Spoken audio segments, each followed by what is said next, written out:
Yo la famille, je vous souhaite la bienvenue sur ma chaîne, Briche FCB. Aujourd'hui les gars, on va voir l'avant-match de la partie face à Getafe demain. Getafe de Bordalas, on connaît très bien cette équipe. C'est l'équipe potentiellement la plus anti-sportive de la Liga les gars. Ils vont venir ici, même si l'année dernière, on se rappelle, pour ceux qui ont vu le match, ils ont eu l'audace d'essayer de nous presser haut.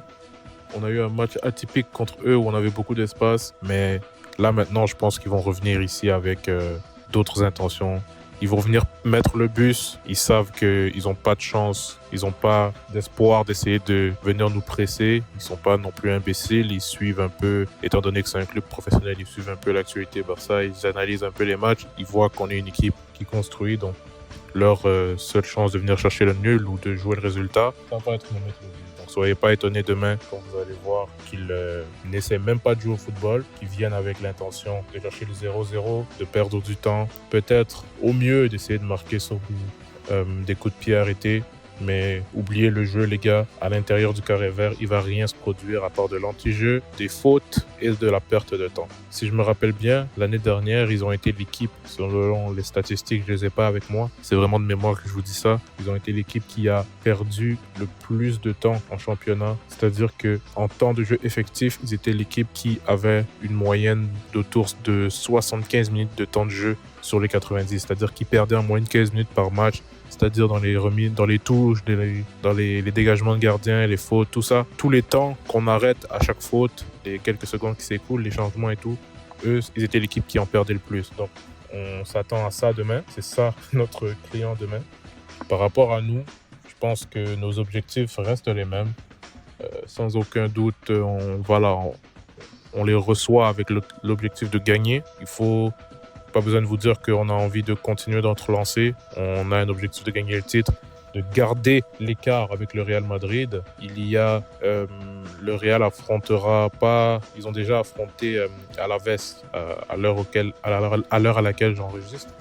Mais leur prochain match, c'est le derby de Madrid, les gars. Ils affrontent l'Atlético. Donc, ça serait bien de garantir notre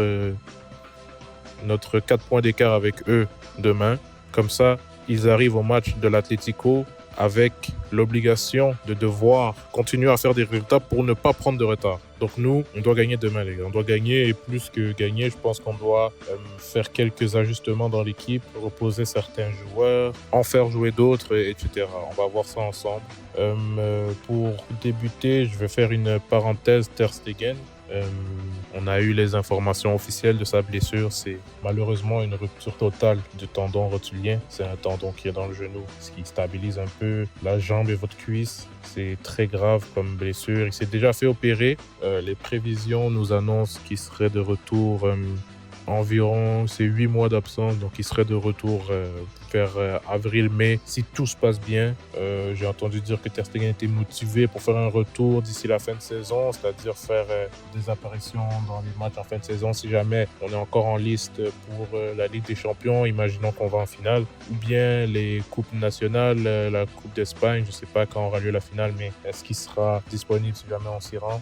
Il a comme objectif personnel de revenir et de jouer la fin de saison. Personnellement, je pense pas que ce sera possible et je pense que c'est pas nécessaire. Il peut prendre son temps, prendre l'été pour guérir et revenir la saison prochaine. C'est pas comme si on était sur un été d'Euro ou un été de Coupe du Monde où il devrait revenir pour être numéro 1 avec l'équipe nationale. Non, il n'a pas besoin, selon moi, de se précipiter ainsi. Mais bon, on verra. Pour continuer à ça, avec les informations qu'on a eues sur la possibilité du Barça de recruter un joueur à l'aide du joker médical. Le gars, le joker médical, c'est un peu comme ce qu'on avait fait avec Braithwaite l'année dernière, pas l'année dernière. En 2020, quand Dembélé s'était blessé gravement, on a la possibilité d'aller recruter un agent libre sur le marché des transferts et que son salaire ne sera pas un problème pour le club, pour tout ce qui est fair play, 1 pour 1, tout ça, parce que lorsqu'on utilise le joker médical, on a le droit d'allouer 80% du salaire du joueur blessé en question pour la signature, c'est-à-dire 80% du salaire annuel de Ter Stegen. Ter Stegen qui est, je crois, le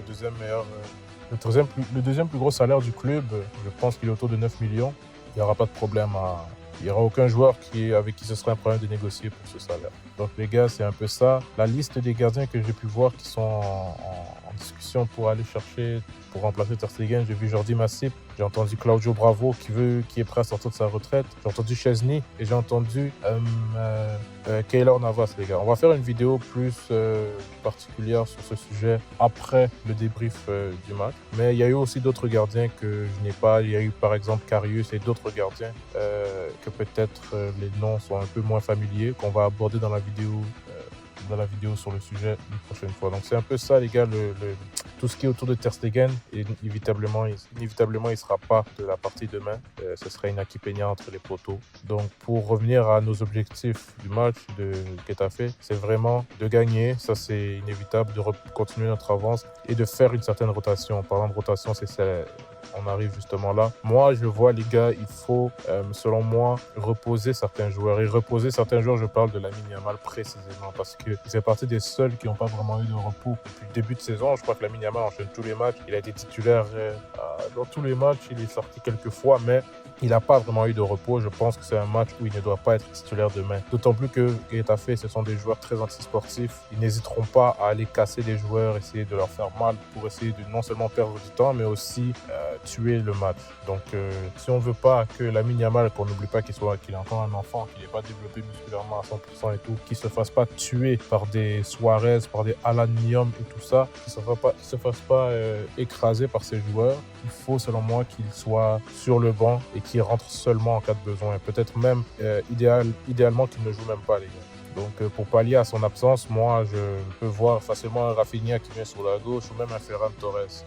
On n'a pas de problème là-dessus. On n'est pas obligé de faire jouer Lamine Yamal. Et pour le milieu de terrain, moi, je vois quand même, je pense qu'il faut laisser Pablo Torre sur sa bonne lancée. Il a fait un très bon match, en plus un très bon 3/4 de match contre Villarreal. Je pense que le fait qu'il a mis sa passe D et son but, il faut le laisser et lui montrer qu'il mérite d'être titulaire. Donc moi, au milieu, les gars, je vois un milieu Garcia, Casado et Pablo Torre. Garcia, Casado en double pivot. Eric qui a montré de bonnes choses au ballon, qui normalement aura le calme et l'espace pour jouer contre Getafe, advenant qu'il refuse de jouer et qu'il mette seulement la défense. Casado qui nous a montré qu'il est important au milieu de terrain, son entrée était cruciale au dernier match. Mais Pablo Torre en 10, je pense que c'est un milieu qui serait complémentaire et qui peut jouer, les gars. Je pense qu'on peut voir ce milieu de terrain, il peut faire de belles choses, surtout face à un bloc bas.